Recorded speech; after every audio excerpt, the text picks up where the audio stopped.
कीअं पिया महसूस कयो? वंडरफुल ऐं मुबारकबाद हुजे तव्हांखे त जंहिं नमूने सां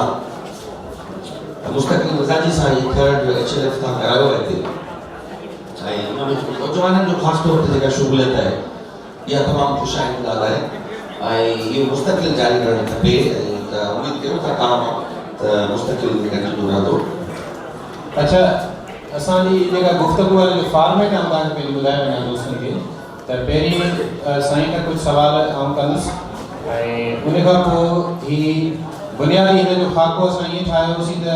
सिंध में हिकिड़ी नई रिवायत विझिजे त सिटिंग मिनिस्टर खां माण्हू सुवाल पुछनि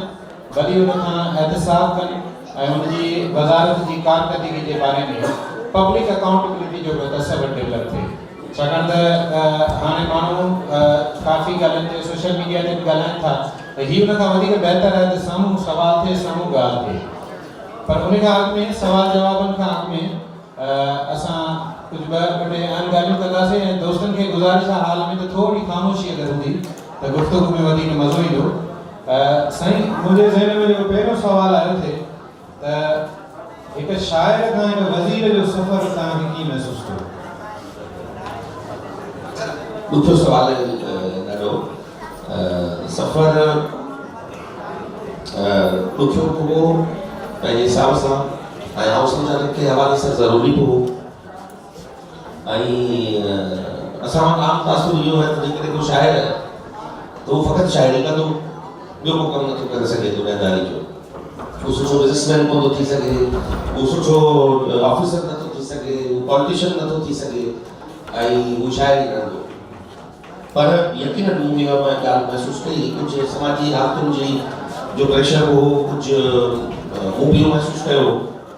त जेके पंहिंजे पाण खे सम्झनि था, क्रिटिक आहिनि, नक़ाद आहिनि ऐं समाज में चेंज चाहिनि था या कुझु नओं कमु करणु चाहिनि था त उते जेसि ताईं मेन धारा में न ईंदा, पाण ज़िम्मेवारी न खणंदा, तेसि ताईं तव्हां पंहिंजे समाज खे कंहिंजे हवाले कंदव। सभु पढ़िया लिखिया माण्हू ॿाहिरि वेठा हुजनि त ॾिसो तव्हांजे सिंध जे शहरनि जे उजड़ण जो सबबु छा आहे? जेको पढ़ियो लिखियो माण्हू आहे उहो लॻे थो वञे उतां। शिकारपुर, तव्हां शिकारपुर जा आहियो, तव्हां शिकारपुर जो ई मिसाल ॾिसो। शिकारपुर ऐं अहिड़ा सिंध जा खोड़ रिप्ले न वठी शिकारपुर ताईं ईंदो बेवफ़ा औलाद जा शहर आहिनि ऐं उन्हनि धड़े बि न कई वापसि मोटी। जेकॾहिं उहो पंहिंजी घिटी जो धणी थिए, पंहिंजे स्कूल जो धणी थिए, पंहिंजी अस्पताल जो धणी थिए त आउं नथो सम्झां तव्हांजे शहर खे उजड़ी सघनि था ऐं ज़िम्मेवारी महसूसु करणी आहे त सर यकीनन जॾहिं आउं आयुसि मुंहिंजे लाइ सियासत में अचणु ऐं अहिड़े जहान में पंहिंजे पाण खे बचाइणु या उते रहणु ऐं सर्वाइव करणु ऐं डेफिनेटली ॾुखियो कमु आहे जेको असांजो पॉलिटिकल ओवरऑल मजबूरी तौर ते जेको सियासी कल्चर आहे पावर पॉलिटिक्स जो। पर मूं कोशिशि कई त भई तवाज़ुन में रखिजे, बरक़रार रखिजे, पंहिंजे पेशन खे बि बचाइजे ऐं प्रोफेशन सां निभाह कजे। इन करे आउं चवंदो आहियां बाय पेशन पोइट आहियां, प्रोफेशनल पॉलिटिशियन आहियां। अच्छा, हिन में मूं सवाल इन करे बि कयो जो शाइर जो को रूटीन न थींदो आहे ऐं वज़ीर जो मिनिस्टर जो जेको बाक़ाइदा डिसिप्लिन ऐं रूटीन थिए थो मीटिंग्स आहिनि, इन हवाले सां ज़ाती तौर ते बि तव्हांखे कीअं फ़र्क़ु महसूसु कयो? ऐं सम्झां थो शाइरी जेको आहे उहो ॾुखियो कमु हुन लाइ आहे जेके करणु कोन थी अचे ऐं जिनखे करणु अचे थी उन लाइ सवलो तरीक़े सां कमु आहे। आउं गाॾी में हलंदे शइ लिखी वठंदो आहियां, ऑफिस में वेठे शइ लिखी वठंदो आहियां ऐं शाइर हुजनि या मख़सूस का जॻह का पोस्चर को लाज़मी कोन्हे त को का हुन हुजे मख़सूस करे जॻह रखो न भाई हिन जॻह ते वेठो हूंदो शइ लिखी सघे थो न कैफ़ियतूं आहिनि, डिफरेंट कैफ़ियतुनि मां तव्हां गुज़रो था। ऐं मूं जेको अल्ताफ़ हुसैन जो शइ लिखियो हो जेको जॾहिं सिंध विढ़ाइण जी ॻाल्हि थी असेंबली में पढ़ियो हो उहो मूंखे सरकारी टेबल ते वेही लिखियो हो शइ ऐं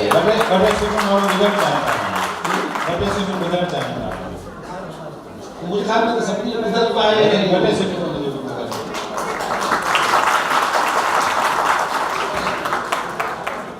असां लाइ सिंध वतन आहे, असांखे रूप ते पातल असां लाइ ॾेढ बदन आहे। इहा ज़मीन मुंहिंजी, इहो मुंहिंजो गगन आहे, इहा ई बेश्त मुंहिंजी आहे, इहो बाग़ अदन आहे। इहो आहे अंदर मुंहिंजो, इहो आहे अंदर मुंहिंजो, इहो दिल देस मुंहिंजो आहे, बिना जे उगाणो मां वतनी वेस मुंहिंजो आहे। तभी लाइ देखो हाँ ठीक है। अच्छा इनमें हिकिड़ी कॉन्स्पिरेसी थ्योरी आहे हमारे जने वज़ीर थे कॉन्स्पिरेसी थ्योरी या हुई त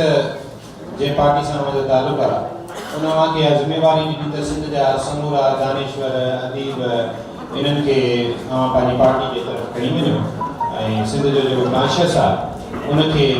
पार्टी ऐं हुकूमत जे फेवर में कयो। तव्हां छा छा चवंदो हिन जे बारे में? आउं चवां थो त जेकॾहिं अमी फ़ख़ुरु कयो था पंहिंजे अदीबनि ऐं शाइरनि ते त पोइ इहो अव्हांखे सोचणु खपे त जेकॾहिं उहे विकामंदड़ कोन आहिनि त ज़रूरु मूं ख़रीद कोन कया हूंदा जेकॾहिं विकामंदा हूंदा त मूं फ़ख़ुरु करे ज़रूरु। इहो सुवाल ख़ुदि तव्हां खां आहे त भई ख़रीदार कॾहिं ईंदो जॾहिं का शइ बाक़ी में मौजूदु हूंदी। जेकॾहिं एतिरो ई तबिको तव्हांजो विकामण लाइ तयारु आहे त पोइ तव्हां समाज जे मुस्तक़बिल जे बारे में सवाल या निशान ॾेई छॾो। तव्हां मुस्लिम जे बारे में पहिरीं ॻाल्हि ॿी ॻाल्हि इहा त इहो डिस्कोर्स ई कोन्हे मथी लेवल ते जेको असां वटि हिकिड़ी परसेप्शन आहे त आसिफ अली ज़रदारी साहब सरदार शाह खे ॾिना आहिनि हिकिड़ा कयो त हाणे तूं वञ तूं इज़हार ज़ुबैर खे इनाम शेख खे नाज़ सते खे नादिर जमाली खे साग समय जेके सभिनी ख़रीद करे वठी आहे ऐं सुबुह जो हाकिम अली ख़ान ज़रदारी आसिफ ज़रदारी जे शान में शेर लिखाए ऐं फेसबुक ते आम जेको आउं चवां थो तनक़ीद जो सोचण जी आहे त जेके पावर में वेठा आहिनि मथे उहे उनजी डायनेमिक्स डिफरेंट आहे उनजी उते पॉलिटिक्स जा जेके मॉडल्स ऑपरेंडीज़ आहिनि उहे डिफरेंट आहिनि। उते ही कुझु कोन्हे तव्हां सम्झो था कि डिस्कोर्स कोर्ट ते थिए थो या मां नथो सम्झां पर साढे ॾींहं ताईं इहा ॻाल्हि कोन थी आहे। मूंखे अॼु ॾींहं ताईं पार्टी जे पारां कंहिं बि न चयो आहे त तूं 8-10 अदीब वठी अची मूं सां मिलाए। मूं इहो चाहियो आहे बार बार इहो चवण जी कोशिशि कई हूंदी त तव्हां सिंध जे सुञाण हलकनि खे ॿुधो जेके सिंध जा सोचींदड़ ज़हन आहिनि सिंध सां लाॻापियल आहिनि उन्हनि खे तव्हां इनवाइट कयो तनक़ीद जेका उहो परख वेठा कनि उहो तव्हां पंहिंजे मुंहं ते ॿुधो ऐं उन्हनि जो उते अज़ाब कयो। बाक़ी इहा मुंहिंजी परसेप्शन आहे मूंखे जेकॾहिं को विकियल हूंदो त कॾहिं नालो खणी ॿुधायो फलाणो विकिजी वियो आहे फलाणे खां सरदार शाह फलाणो कमु वठो उहो त कमु वठंदो हूंदुसि न। जेकॾहिं मूंखे इहा रुचि मिली हूंदी त उहो त कमु वठंदुसि चवंदुसि उहा कालम हक़ में लिख या चवंदुसि शेर हक़ में लिख। हाणे हिकिड़े शाइर खे इहो त कोन चवंदुसि त भई तूं फलाणो ठीको खणे उहो फलाणे ठीकु में हेतिरी कमीशन ॾेखारे मूंखे ॾे शाइर जे ठेकेदार थी वञे त पोइ ज़बरदस्त कमु आहे। अच्छा हाणे हमारे वज़ीर थियो त ही सकाफ़त जो अच्छा तव्हांजी हूअं बि दिलचस्पी आहे शाइर राइटर थियो त पहिरीं ॻाल्हि हमारे ज़हन में कहिड़ी आई त हिन खाते में मां छा करिणो आहे? पहिरीं खातो जॾहिं आउं आयुसि तॾहिं पहिरीं ब्रीफिंग वरितमि तॾहिं सेक्रेटरी लगानी साहब कोन हुयो तॾहिं उहो शाज़िया माई ऐं पठाण उहा हुते सेक्रेटरी हुई कोर्ट। जॾहिं पहिरीं ब्रीफिंग थी त यकीन कंदे त मुंहिंजा ताक लॻी विया हुआ। हाणे मूंखे पंहिंजो चहिरो बचाइणो हुजे मूंखे पंहिंजो इमेज बचाइणो हुजे उन सां गॾु कमु करिणो हुजे डिपार्टमेंट जी रीस्ट्रक्चरिंग करणी हुजे। जॾहिं उहा ब्रीफिंग वरिती त उन में जेको सभु खां छिकाईंदड़ ॻाल्हि हुई उहा इहा हुई त मकली जेका आहे 2017 जे मार्च में डीलिस्ट थी वेंदी आलमी वर्से जी लिस्ट में जा मकली निकिरी थी वेंदी त मुंहिंजो ही 70 सालनि जो जेको ग़लबो आहे इहो अची मूं ते किरंदो सुबुह जो माण्हू इहो थोरी सम्झंदा सुबुह जो सभु कुझु चवंदो बाबा सरदार शाह आयो मकली खे डीलिस्ट कराए छॾी 1981 में एनालिस्ट थी आहे हुआ सफ़र रहंदो आयो ख़ैर उते लंबे ॾाढो सोचियो त आउं हितां खां निकिर मूंखे ख़बर हुई त हीअ मूंखे जेको तव्हां पढ़ियल लिखियल माण्हू खे जेको अज़ाब मुंहुं ॾियणो आहे त इहो मूंखे ख़बर हुई ॿियनि खातनि में हिते को डिस्कोर्स आहे तव्हांजे फेसबुक ते या सोशल मीडिया ते को लेबर खाते में छापियो थिए कोऑपरेशन में छापियो थिए तहलीम में छापियो थिए कथी ॻाल्हि आहे त जेको बि लाॻापियल आहे उहो सकाफ़त खाते हाणे स्टेक होल्डर आहे। मूं ते इहो सोचियो तय कयो त मुंहिंजो भई हाणे या त मूं वटि ॿ रस्ता आहिनि या त आउं हितां खां वापसि वञां पार्टी क़यादत खे चवां त साईं जेके तव्हांखे ॿियो ॿिए कंहिंखे खातो ॾियणो आहे ॾेई छॾियो मूंखे ॿियो जेको बि खातो ॾींदो आहे उहो हलाईंदुसि। वरी लमेला सोचियमि त तूं ई जेकॾहिं भॼी वेंदे हितां खां त ॿियो अहिड़ो कहिड़ो माण्हू अची हिते वधे थो वेंदो या वेंदो जेको सुबुह जो इहे कमु कंदो। मूं चैलेंज करे हुन शइ खे खयो कोशिशि कईसीं त मॉल डिपार्टमेंट खाता टूरिज्म खत्म थियल तव्हांजो आर्कियोलॉजी वजूद ई न हुजे के डिपार्टमेंट जो जब ऑफिसर ई न हुजनि ऐं उनखे फॉल करण त भाई नज़र अचे त इहे खाता मौजूद आहिनि किथां खां कमु स्टार्ट कयो अच्छा इन में हिकिड़ो लम्हो अचे थो जॾहिं तव्हां यूरोप वञो था ऐं हुते सॼी दुनिया जी कम्युनिटी गॾु थी थिए ऐं तव्हांखे मूंखे यादि अचे थो शायदि कुझु मिंटनि जो टाइम था ॾियनि त तव्हां पंहिंजो मिस्टर बल्कि पहिरीं पुछंदा त केरु ईंदो ऐं तव्हां ॿुधायो त तव्हां पंहिंजो रिप्रेज़ेंट कंदुसि ऐं उन वक़्तु इहो ॿुधाइणु चाहियां थो दोस्तनि खे त उन वक़्तु पाकिस्तान जे ॿिए सूबे पंजाब जा त लॻभॻि 20-25 माण्हू जिन में सॼी हुनजी मिनिस्ट्री खां वठी ब्यूरोक्रेसी ताईं मौजूदु आहिनि ऐं जेके पंजाब जो शालीमार बाग खे इंटरनेशनल हेरिटेज मां बचाइण जे लाइ हुते आया आहिनि अच्छा हेॾां अवां आयो ऐं अवां सां गॾु शायदि 2 माण्हू आहिनि ॿिया दोस्त बल्कि ऑफिशियली हिकिड़ो ई माण्हू जहिड़ो पर आहे अच्छा उन वक़्तु जॾहिं अव्हांखे 10 मिंट ॾियनि था ऐं चवनि था त mister minister please come and put up your case उन वक़्तु तव्हांजी फीलिंग छा हुई ऐं उन वक़्तु तव्हां उन सां जेका मकली जे बारे में गुफ़्तगू कई उहो थोरो असां सां शेयर कयो यकीनन माना आउं जॾहिं हुते वियुसि त मुंहिंजो त सॼो हर दाव ते लॻंदो त जेकॾहिं हुते मकली डील्स थी थिए हितां खां पटको ॿधी रवानो थियोसि त भई हाणे मकली खे हुतां खां बचाए ईंदासीं ऐं उते इहे न आहे ईअं जी फोरम आहे जेकी माण्हू वेठा आहिनि उते ईअं कोई 2,000 माण्हू जेके आहिनि हिकिड़े वक़्त ते उन कन्वेंशन सेंटर में मौजूदु हूंदा आहिनि ऐं दुनिया जा सभु मुल्क हूंदा आहिनि हर मुल्क खे इहो हक़ आहे त मकली जे बारे में पुछी सघे छो त आलमी मसइलो आहे हू बि एतिरा ई उन में भाईवार आहिनि स्टेक होल्डर आहिनि जेतिरा असीं आहिनि त मूं लाइ उहो चैलेंज जी ॻाल्हि हुई त भई जॾहिं आउं हिते जेकॾहिं इन केस मुंहिंजी गुफ़्तगू उन्हनि खे नथी मुतासिर करे सघे या कन्विंस करण में कामयाब नथो वञा त हीअ नैदर दैन डिसीजन कंदा न मकली डील्स थी वई ऐं डील्स थियण खां पोइ जॾहिं आउं अची एयरपोर्ट ते लहंदुसि कराची ते त डेफिनेटली न्यूज़ त हली चुकी हूंदी त भई मकली जेको आलमी मसइले में विझाए साहब पहुचो आहे जेको असेंबली में सिंध जूं ख़बरूं कंदो आहे मकली खे विझाए पहुचो आहे मूं उन्हनि खे एतिरी शइ रियलाइज़ कराई त मूं चयो तव्हां हिनखे मकलीअ खे कब्रिस्तान करे न वठो मकली रुगो कब्रिस्तान न आहे मकली हिकिड़ी तहज़ीब आहे मकली सिविलाइजेशन आहे मकली ये ना है दुनिया में बड़ा कब्रिस्तान हूंदा सेमेट्रीज दुनिया में हज़ारनि क़बरुनि ते लखनि क़बरुनि ते मुश्तमिल दुनिया जे वॾनि मुल्कनि में चीन खां वठी अमेरिका ताईं ब्राज़ील ताईं कई वॾा कब्रिस्तान हूंदा उहे कब्रिस्तान आहिनि माण्हू वञनि था दफ़न थियनि था उते इहे कहाणियूं दफ़न थियल कोन मूं उन्हनि खे रियलाइज़ करायो त मुंहिंजो मकली असांजे लाइ असांजी सुञाणप आहे असांजी पूरी धरतीअ जो तारुफ़ आहे 600 सालनि जी हिकिड़ी ज़िंदह कहाणी आहे मोल न आहे शहर ख़मोशा न आहे मकलीअ में बादशाह बि दफ़न आहिनि त मकलीअ में फ़क़ीर बि दफ़न आहिनि मकलीअ में आशिक़ बि आहिनि मकलीअ में मासूक बि आहिनि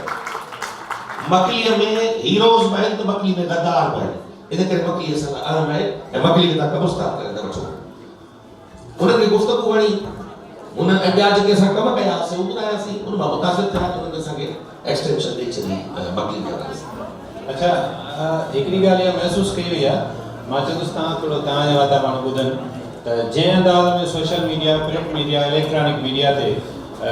तव्हांजे बारे में कमेंट्स बि अचनि था ऐं माण्हू एक्सपेक्टेशन बि इलाही आहे त पहिरियों त इहो ॿुधायो त छा अव्हांजे खाते जी बजट सिंध जे समूरनि खातनि खां वधीक आहे जंहिंजे करे माण्हू एक्सपेक्ट था कनि था वधीक डिलीवर कयो हम त हैरान थियसि त रुगो लंडन में असां सूफ़ी जेको वञूं पिया म्यूज़िक फेस्टिवल करणु त पढ़िया लिखिया चङा ख़ासा नाले चढ़िया माण्हू लिखो 1 अरब पिया जेके ख़र्च थींदा लंडन में हाणे जॾहिं मूं सोचियो त मूं चयो 1 अरब असांजे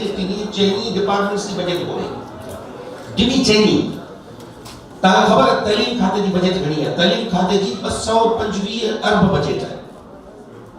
उन जगह ते तव्हांजो टूरिज़्म तव्हांजी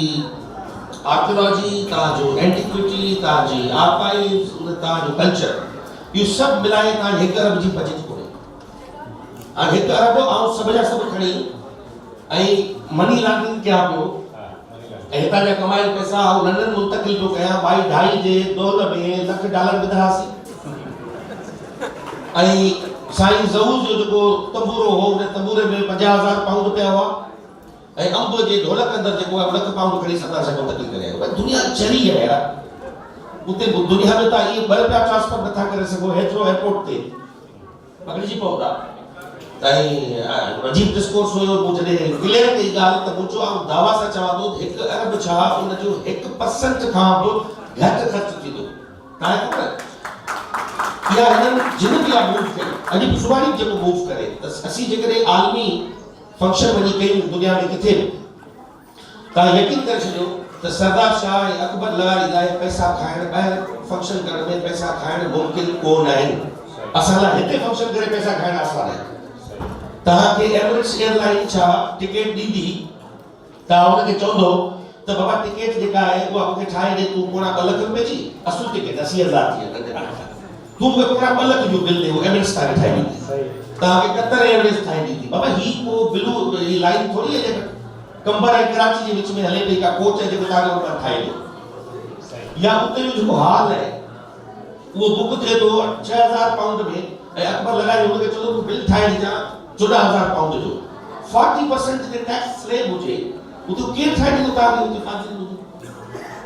यो तो दुश्मनी है एसेंस आ जेको इंटरनेशनल इवेंट ते नाउ हो जा मुझे न हो जा जेको ता जे कल्चर के ता जे म्यूजिशियंस के मैं खड़ी बने ता ता जे कल्चर जो बाहर प्रमोशन किए तो जेको रुकावट पैदा करे ता समझी चलो तो मुझे मैं मकसद के जाए गांव का गुजारे चला नथा दुनिया उठाए तो सिंधी जे के सरकारी पैसे दे को रहमान जे पासे को भगवान जे पासे दुनिया को निकाय अच्छा अमा के ये जो टेन्योर मिलियो पूरो टेन्योर न मिलियो थे वजीर तो जो 5 साल जो टेन्योर थे पर ते हूंदे जो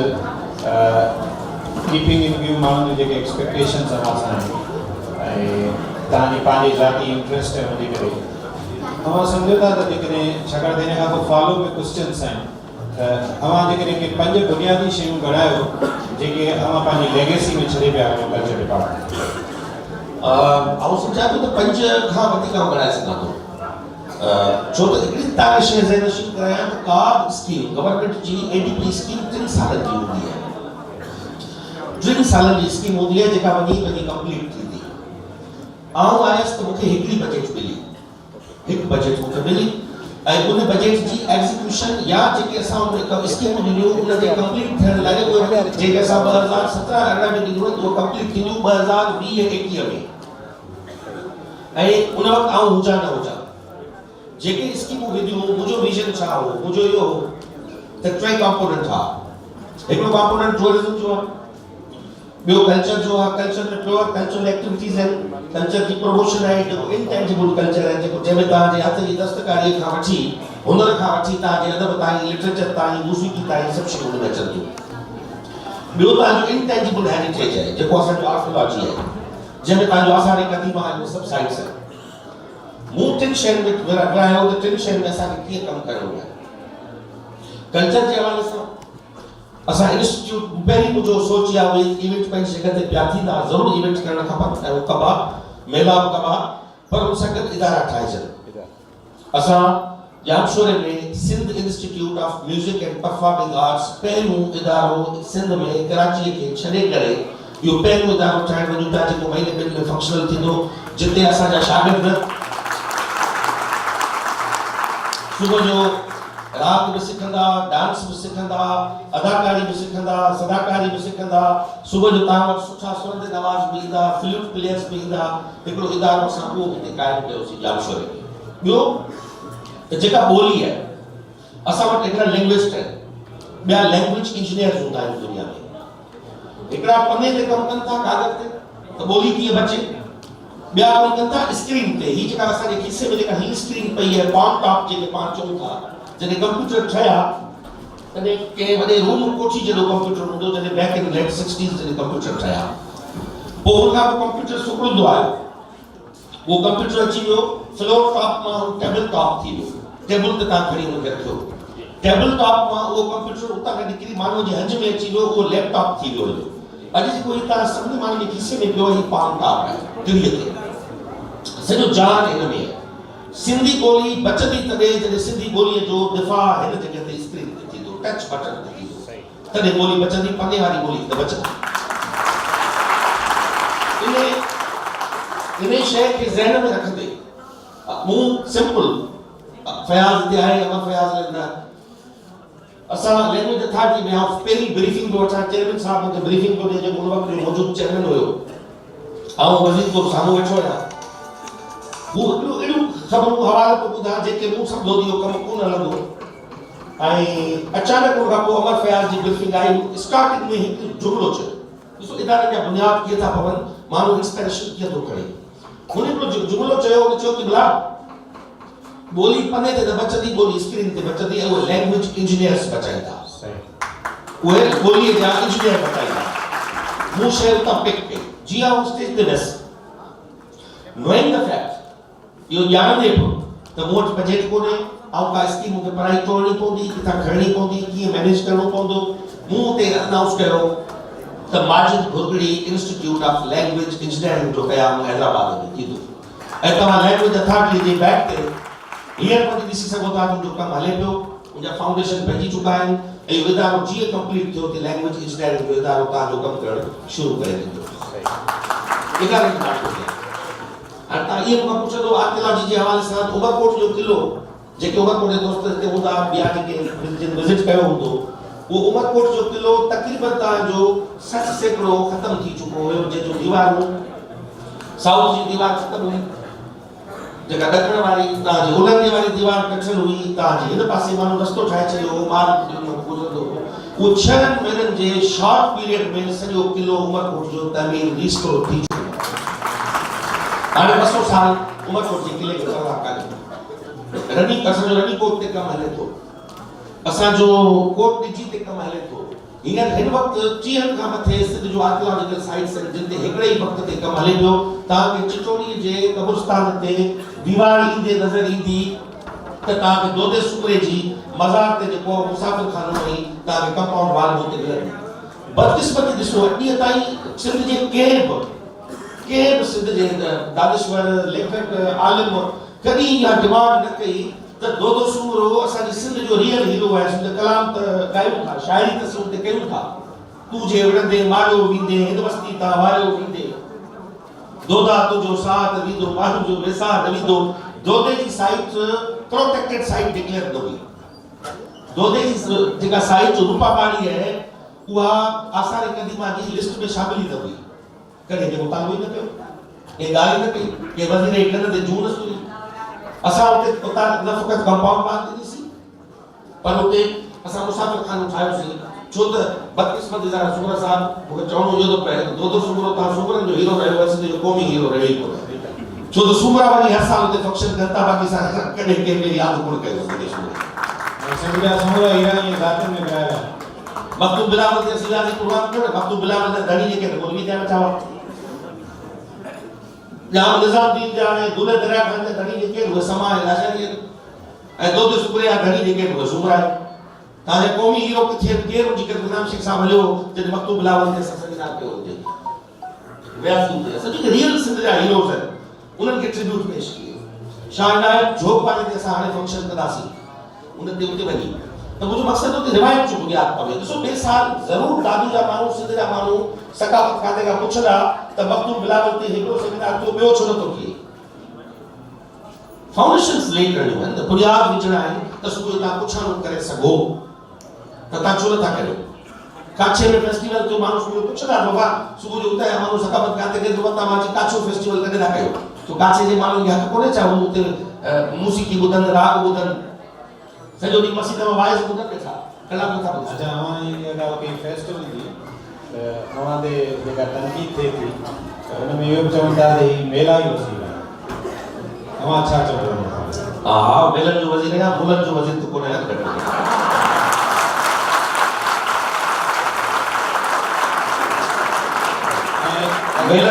मेलन असांजी सिंध में सकाफ़त खे बचायो आहे एतिरो वक़्तु जॾहिं सरकारी सरपरस्ती कोन हुई तॾहिं खां कलंदर लतीफ़ जा मेला थींदा हुया तॾहिं इहे तव्हांजा सुगड़ इहे ॾोर ॾियण वारा माण्हू इहे गीच ॻाइण वारियूं मायूं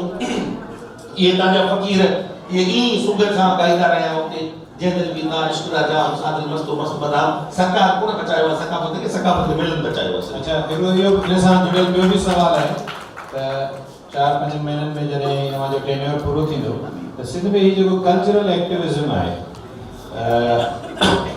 इहो तव्हां सम्झो था हाणे अञा कंटिन्यू कंदो या इन में को ब्रेक ईंदो ॾिसो इज़ाद साहब, असां वटि बदकिस्मती सां कमनि जी कंटिन्यूटी कोन्हे। असां वटि सिंध में तबाहीअ जो हिकिड़ो वॾो सबबु इहो आहे त जेके को बहितर कम जो बुनियादु रखिजे थो उते, पोइ उनखे ॿियो माण्हू उन ई स्पिरिट सां खणी अॻिते हले, इहो मुमकिन कोन्हे, इहो थिए नथो, शयूं मुनक़तअ थी थियूं वञनि। अॼु हिकिड़ी स्कीम विधल आहे, मिसाल जे तौर ते माजिद घुरगड़ी जो मिसाल वठो इंस्टीट्यूट जो, ई जॾहिं महिल आउं हलियो वेंदुसि त लेटरल लेवल ते या छित ते अची वेंदो। सुबुह जो ॿियो को वज़ीर आयो, उहो पहिरीं फुर्सत में छा कंदो त एलोकेशन रखंदो ई कोन, उहो पैसा खणी वञी पंहिंजे ॻोठ में लाइब्रेरी ठाहे छॾींदो। जॾहिं ॻोठ में वञी लाइब्रेरी में ठही हुई जिते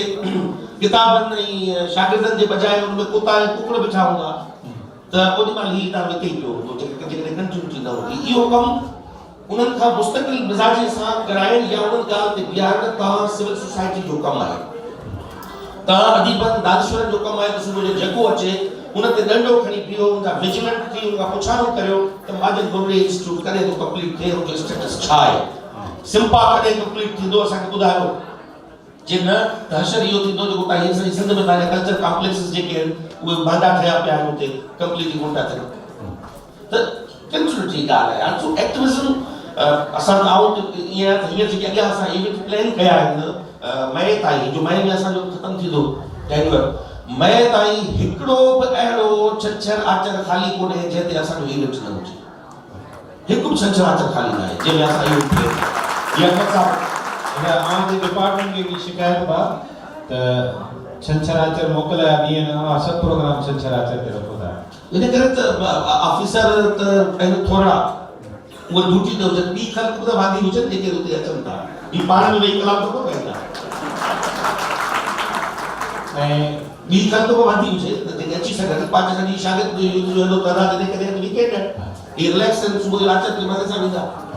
अच्छा, सिंध जे माण्हुनि खे हिकिड़ी जनरल शिकायत आहे, प्रिंट इलेक्ट्रॉनिक मीडिया ते बि अचे थी त मजमूई तौरु हिन हुकूमत जे हवाले सां, छाकाणि तव्हां बि हुनजो हिसो आहियो,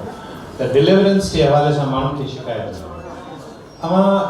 न रुगो प्रोएक्टिव आहियो, सिंध दोस्त बि आहियो, त अवां हुन कैबिनेट में आहियो, अवां फील कयो था त गुज़िरियल 1.5 साल में अवां जी प्रेज़ेंस सां, छाकाणि त जेकॾहिं माण्हू हिकिड़ो बि पॉज़िटिव हुजे थो त हुनजो इम्पैक्ट पए थो पंहिंजे सर्किल ते,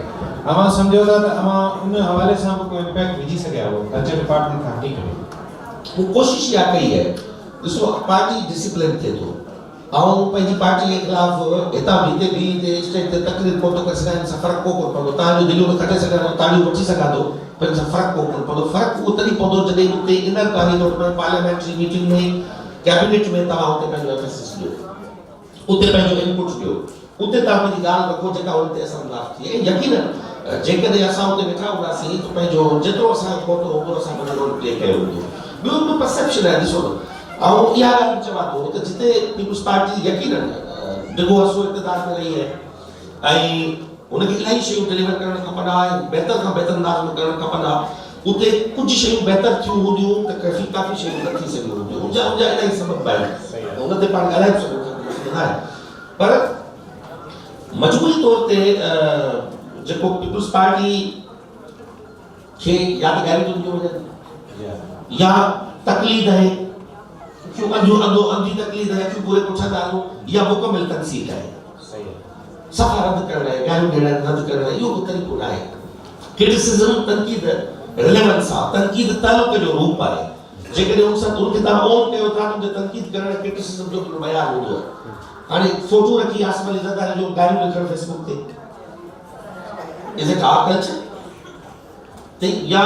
कंहिंखे तव्हां वेही ॾिसो त तव्हांजो कुझु वरी डेफिनेटली को अॻियो जेको माण्हू आहे पोइ उहो तव्हांखे उन नमूने सां नोटिस नथो वठे, तव्हांजी ॻाल्हि जो इंपॉर्टेंस नथो ॾे। वोट त उहो ई माण्हू ॾेई था अचनि, ॿुधो मुसो कमीसो छको हणे थो, सदा छा कटे थो अचे, सुबुह जो वेठो आहे, जे न तव्हांजे अॻियां वेही न तव्हांखे पुछे था छा कंदो, अॻे छा करे सघो था, जो हाणे ॿियनि खे करे सघो। ॻाल्हि न आहे, ॻाल्हि आहे हुन में हिकिड़ो बैलेंस हुजे। ऐं चवां थो जेसि ताईं सिंध जो पढ़ियल लिखियो माण्हू बिल्कुलु हुननि खे वेही हुनजे मुंहं ते हुनखे सम्झाए बि सही, हुनखे चवे बि सही, छो न ईंदी चेंज, छो न तब्दीली ईंदी आहे, केतिरो वक़्तु, हाउ लॉन्ग, त उन में तनक़ीद तालुक वारी हुजे, ॾंडण वारी हुजे ऐं सुधार वारी हुजे त यकीनन नतीजा ईंदा। साईं सां तमामु सुठी गुफ़्तगू थी ऐं सवाल ॿिया मूं वटि आहिनि, पर आउं सम्झां थो त बहितर ऑडियंस खे इक्वल मौक़ो हुजे सवाल पुछण जो। असां वटि लॻभॻि 20 मिंट आहिनि, ऐं उनजे दौरान दोस्तनि में जेके बि सवाल आहिनि सवाल पुछण महिल पंहिंजो नालो ॿुधाइजो ऐं कंहिं बि क़िस्म जी जेका असांजो हिकिड़ो डेकोरम आहे उनजे अंदरि रही करे गुफ़्तगू कबी ऐं सवाल पुछिबो। जी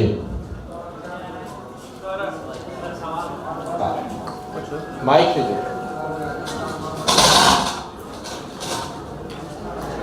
इन खां पोइ होॾा हिन पासे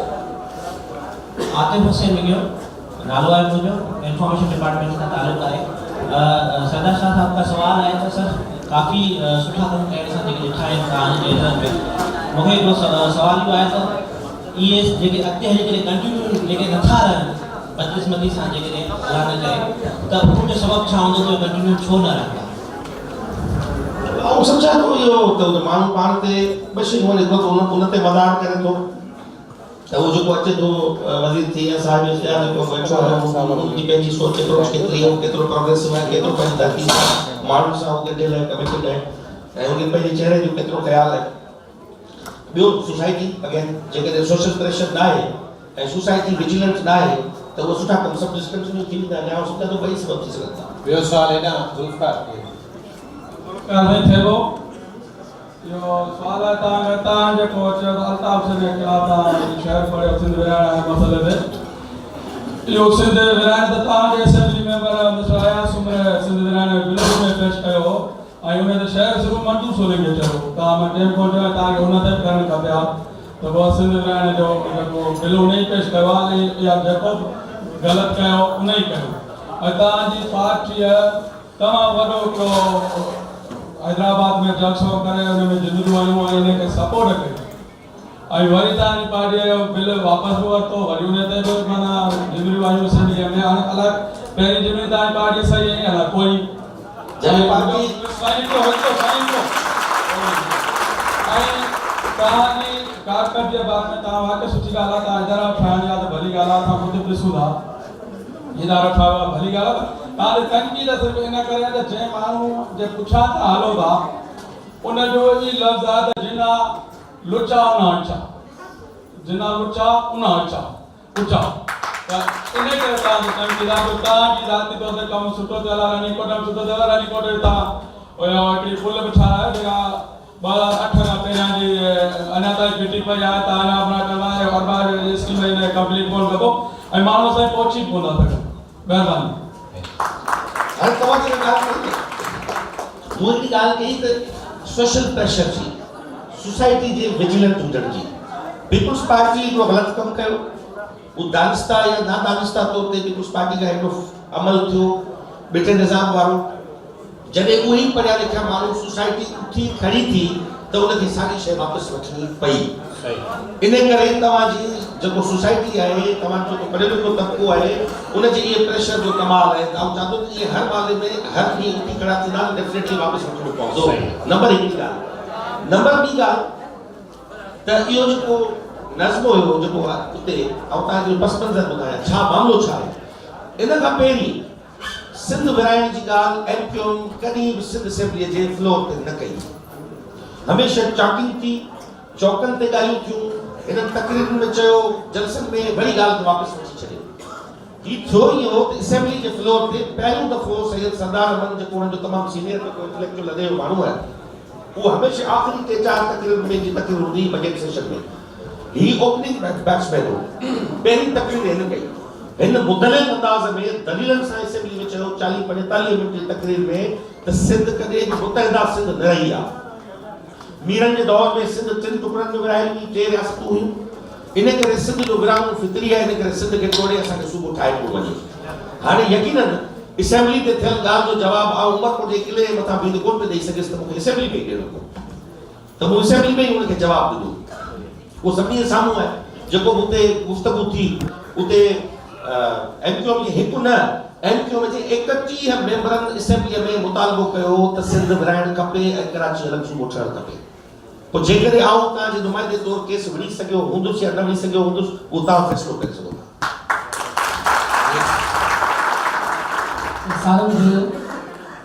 रिसर्च एसोसिएट ज़रिश में सिंध एम्बेसडर जे बारे में मुंहिंजो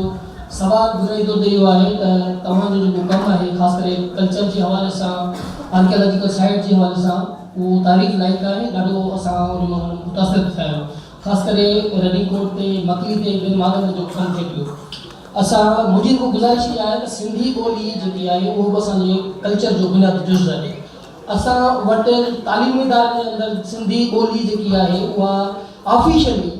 लागू हुअण जे बावजूदि गवर्नमेंट सिंध जो कानून बि आहे त उन जे बावजूदि स्कूलनि में नथी पढ़ाई वञे, न सिर्फ़ु प्राइवेट पर गवर्नमेंट स्कूलनि में बि नथी पढ़ाई वञे। उन लाइ तव्हांजूं कहिड़ियूं कोशिशूं आहिनि? ऐं ॿियो इहो त असां पंहिंजे इदारे पारां कराची जे अंदरि ज़ेबिश में सिंध अभ्यास अकेडमी पारां सिंधी लैंग्वेज कोर्स अनाउंस कयो आहे, पर जीअं त असांजे इदारे जी माना मजबूरी आहे जो असांखे उते फीस उन्हनि खां वठणी थी पए ऐं उहा तमामु घणी आहे। असांजी रिक्वेस्ट इहा बि आहे त जेकॾहिं कल्चर डिपार्टमेंट उनखे असां उहो लिखत में प्रपोज़ल ॾींदासीं त उहा असांखे हेल्प करे त सिंधी ॿोली सेखारण जे लाइ शागिर्दनि खे जेकॾहिं उहा फी उहा माफ़ु कराए सघिजे या उन में उहो कल्चर डिपार्टमेंट मदद करे सघे त उन में तव्हांजी इहा राय तव्हां प्रपोज़ल मोकिलियो, ॾिसी था वठूं जेकॾहिं उहो जीअं फिज़िबल थिए थो करे वठूं। बाक़ी तव्हांजी पहिरीं जेका ॻाल्हि हुई इहा बिल्कुलु सही आहे। उन कल असेंबलीअ में कल जुमे वारे सेशन में ई तव्हांजे ख़ानगी जेके प्राइवेट स्कूलूं आहिनि या पब्लिक स्कूल्स जेके आहिनि उन्हनि में नथी पढ़ाई वञे सिंधी, उन ते कल ई पीपुल्स पार्टी जे मेंबरनि ई वज़ीर खां वठ कई आहे, तइलीम जे वज़ीर खां, त तूं हिते इम्प्लीमेंट नथो कराए। उहो तस्लीम करे चुको असेंबली में त बिल्कुलु उन ते अमल दरामद न पियो थिए। असां उन ते उहो एक्शन न खणी सघिया आहियूं, उन तस्लीम कयो आहे उते। असांजो बि इहो प्रेशर रहियो मुस्तक़िल आओ हमेशह इहा ॻाल्हि कंदो रहियुसि। ॿ ॻाल्हियूं पुछूं तइलीम जे वज़ीर सां रहियो। हिकिड़ो निसाब तब्दील थियणु खपे, तव्हांजो सॼो करिकुलम जेको आहे उहो चेंज थियणु खपे, उन असीं उल्टा वेंदे पिया पढ़ायूं पंहिंजे ॿारनि खे, ऐं उहो बिल्कुलु ईअं हुजणु खपे जीअं धरतीअ जे समाज जो नुमाइंदा निसाब हुजे ऐं ॿारनि जी उन हिसाब सां जेका आहे उहा उनखे तइलीम मिले। नंबर ॿी ॻाल्हि त रिफॉर्म एक्ट अचे, सिंध एजुकेशन रिफॉर्म एक्ट अचे जेको पॉलिसी जे बुनियाद ते हुजणु खपे। ऐं असेंबली में अचे तव्हांखे बि ख़बर पवे त सिंध में तइलीम में सुधारे लाइ कहिड़ियूं कहिड़ियूं शयूं उन रिफॉर्म एक्ट में शामिल आहिनि। जीअं त इहो कमु स्टार्ट थियो आहे ऐं उम्मीद कयां थो होपफुली उहो एक्ट जल्दी सघी वेंदो। साईं सरदार तव्हांखे सुठा कम जेके कया तव्हांखे मुबारक हुजे। ऐं सजाद जतो ई हिस्ट्री जो शागिर्द आहियां सिंध यूनिवर्सिटी में, ऐं तव्हांखे जस्ट जा ओवरऑल पीपल्स पार्टी खे त सिंध में या पाकिस्तान में पीपल्स पार्टी खे जस्त हुजे त उहा अदीब दानिशरनि खे मैनेज करण में तमामु ईज़ी करे सघंदा आहे। भली उहो छो न फैज़ अहमद फैज़ हुजे या शेख हयात हुजे, उहो शेख हयात पाण लिखे थो त मां वीसी जॾहिं थियुसि त उन जे दौर में मां जेको कमु जेको शेख वीसी न हो तव्हां त वधीक करे सघां। ऐं हिनमहिल जीअं असीं ॾिसूं पिया त तव्हांजे बदौलत जे सिंधी अदीब आहिनि, ऐं त आम माण्हू सोचींदो त सरदार अली शाह मैनेज कींदो करे ऐं सिंधी अदीब कीअं था पिया वञनि। असल में असां सिंधी अदीब जेके दानिशर आहिनि उहे पाण वणाइण लाइ बाबा सरदार अली शाह असांखे लंडन वठी वञे, दुबई वठी वञे ऐं मुकालमो कराए। ऐं जेको सिंध हैदराबाद लिटरेचर फेस्टिवल आहे उन में जेको मेन मूंखे मुंहिंजा 3 टॉपिक रखिया आहिनि सजाद जदोई जा, इमरान जेको आहे उहो हिकिड़ो सेशन मूंखे ॾिए। इन जे करे असांजा अदीब जेके दानिशर आहिनि उहे कंप्रोमाइज़ था कनि सिंध जे हिसाब सां। जीअं नमीर अली घुमरो आहे उन कंहिंजे हिमायत में आर्टिकल लिखा, नमीर अली घुमरो वियो जेको पहिरां बिटे निज़ाम ख़िलाफ़ तहरीक कोर्ट में वियो, पोइ साॻियो ई केश कराई वञी भई पीपल पार्टी खे हिमायत कई। ॿी ॻाल्हि सवाल सवाल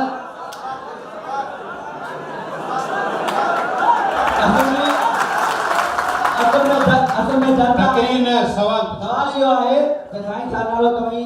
चयो त मेला पलाए करा करे सिंधी अदीबनि खे मैनेज रखो था, भली तव्हां फंड नाले में असांखे ख़बर आहे तरीक़ो कीअं थो अचे। अब दादू जा डीसी हैदराबाद जा डीसी प्रोग्राम आहे हेतिरी बजट ॾे, अब वज़ीर बिलावल साहब अचे थो ऐं बिलावल साहब जे लाइ जो सिंध में बजट आहे उन जो खपे उहा असांखे ख़बर आहे कि ख़बर आहे सवाल ठीक आहे त सवाल न पिया पुछो था, सवाल न पिया पुछो। सवाल इहो आहे त असां तव्हांखे वठे दफ़ा एप्लीकेशन बि ॾिनी आहे, रिक्वेस्ट बि कई तूं एहतजाज कयासीं कि इंशा लाइब्रेरी लाइ ॿियर लाइब्रेरी लाइ कदगोट में बि शागिर्दनि सां गॾिजी एहतजाज कंदासीं त असांखे लाइब्रेरी ॾियो। लाइब्रेरी बदिले की बेमान सभी ॻाल्हि जो दाव कुत्ता हूंदा, असां जेके कुत्ता हूंदा त उन्हनि खे कढण बि तव्हांजी ज़िमेवारी आहे। त उन्हनि लाइब्रेरी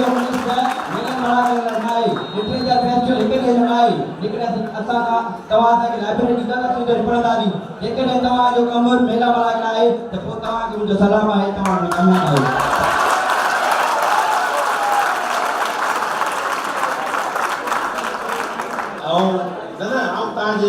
तव्हांजे जज़्बात जो क़दुरु कयां थो ऐं तव्हांजी तक़रीर खे एप्रिशिएट कयां थो। ऐं छो त पाण ॿई तक़रीर पाण इहो कमु हलंदो। ऐं ॿी ॻाल्हि इहा ॿुध मुंहिंजा जाती ॻाल्हि त ॿुध मुंहिंजो वारो आहे आऊं तक़रीर कयां थोरी भला। सवाल पुछी छॾियो, हाणे तव्हां माइक ॿिए दोस्त खे ॾियो महिरबानी। न काउंटर आर्गुमेंट न थींदो न, ॾिसो न दोस्त ॾिस इहो थोरी ॻाल्हि करे थी महिरबानी। थोरी त मेरी ॻाल्हि बि ॿुधणु सिखजे न थोरी आऊं थोरी जज़्बाती तक़रीर कयां भला। मूं इहा ॻाल्हि कई त लाइब्रेरियूं किथे ठहणु खपनि। तव्हांजे नौशहर फिरोज जो हिकिड़ो ॻोठ आहे जंहिंमें घर आहिनि 10, उते कमरा ठहियल आहिनि, लाइब्रेरी ऐं कॉम्प्लेक्स जा 12। मूं उन्हनि जी ॻाल्हि कई। मूं केन शाह जी जेका तव्हांजी लाइब्रेरी आहे उहा अध में पई आहे। वर्क्स एंड सर्विस डिपार्टमेंट जी स्कीम हुई, जेका स्कीम अबंडेंट थी वई, रिवीजन में हली वई आहे, जेका ईंदड़ बजट में आऊं रखी सघंदुसि, तॾहिं तव्हांजी इहा लाइब्रेरी केन शाह जी कमु थी।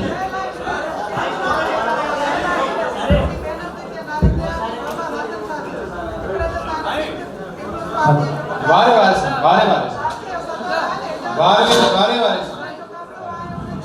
अरे एरा ये दोस्त है उन्हीं का कोई ना साईं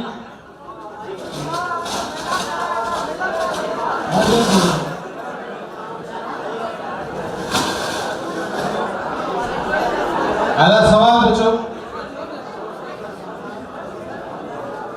हेलो साईं नज़ीर अहमद जाखरो आओ पाण पीपल्स पार्टी संचालक रखा तो यूनियन काउंसिल फकीर बोले सवाल पूछो। सवाल मुझे यो आहे साईं खां त एशिया जी वॾी ढंढ जेका आहे कीचड़ ढंढ हिकिड़ी ख़ूबसूरत ढंढ आहे जंहिंमें सॼे पाकिस्तान खां वेंदे घणे भाङे कराची जा माण्हू जेके सियाह घुमण जे लाइ अचनि था। जीअं हू कराची वेंदे करनि था,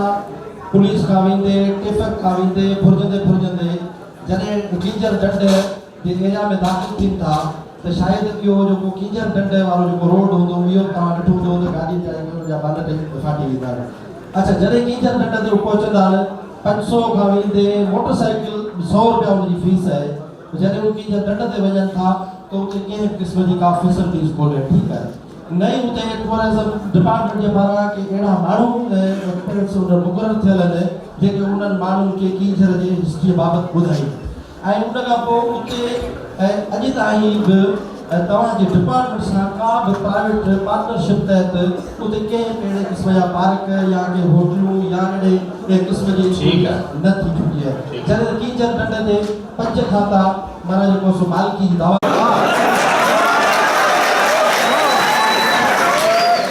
मुसाफिर उन थी ईंदे मुसाफिर थोरो ख़ामोश न ॿुधंदो खामोशी मुसाफिर उन थी ईंदे तमाम मल्हार थी पवंदसि। मुसाफिर उन थी ईंदे तमाम मल्हार थी पवंदसि। घटाऊं घाघरो थींदियूं ऐं आऊं कुंवार थी पवंदसि। मुसाफिर उन थी ईंदे तमाम मल्हार थी पवंदसि। घटाऊं घाघरो थींदियूं ऐं आऊं कुंवार थी पवंदसि। रमीदे रूह जे राणा त मेहंदीदार थी पवंदसि। रमीदे रूह जे राणा त मेहंदीदार थी पवंदसि। हुए त हेकली आहियां जे चुमंदे 4 थी पवंदसि। हुए त हेकली आहियां जे चुमंदे 4 थी पवंदसि। ज़रो मां ज़ात तुंहिंजीअ जो सॼो संसार थी पवंदसि। न आहे हेल जे ढोलिया बदन ते बार थी पवंदसि। सदुल जे काठ वांगुरु पियो जलियो जोभन सॾे तोखे। मुसाफ़िर तूं किथे आई? मुसाफ़िर मन सॾे तोखे। हाणे हू न आयो, आख़िरी कैफ़ियत पाण खे बचाइणो आहे त मुसाफ़िर मन वतन आहे। मुसाफ़िर मन वतन आहे। इते ई पाण मिलंदासीं। कचो ही बूर जवानीअ जो न छिरकी छाण मिलंदासीं। ही बाहूं हार वांगुरु तूं तिखेयूं ताण मिलंदासीं।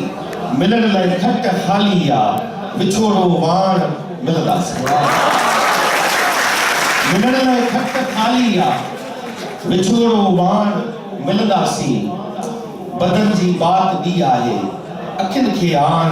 मिलंदासीं अल्लाह से आसरा तुंजा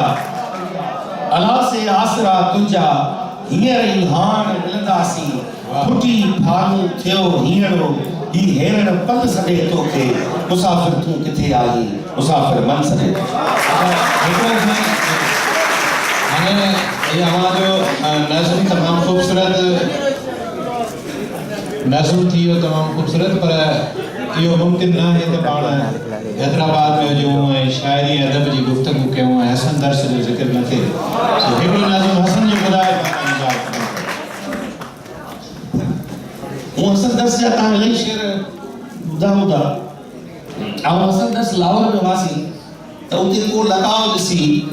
हसन दर्स हिकिड़ो सुठो लिखियो हुयो नज़्म जूं जेके शायद किताब में न आहिनि ऐं उन जो कंसेप्ट इहो हो त ग़ुलामी जी कैफ़ियत मां मोहबत खे ॿाहिरि कढिजे ग़ुलाम मोहबत खां बग़ावत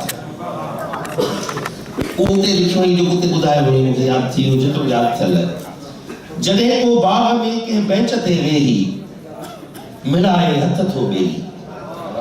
जॾहिं को बाग़ में कंहिं ॿी यूनिवर्सिटी वारे शागिर्द खे ॻाल्हि वणंदी जॾहिं को बाग़ में कंहिं बेंच ते वेही मिलाए हथ थो ॿेई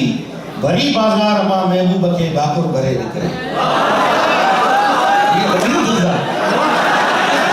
भरी बाज़ार मां महबूब खे भाकुर भरे निकिरे किनारे समुंड जे पंहिंजे सगड़ जा ज़ुल्फ़ सुलझाए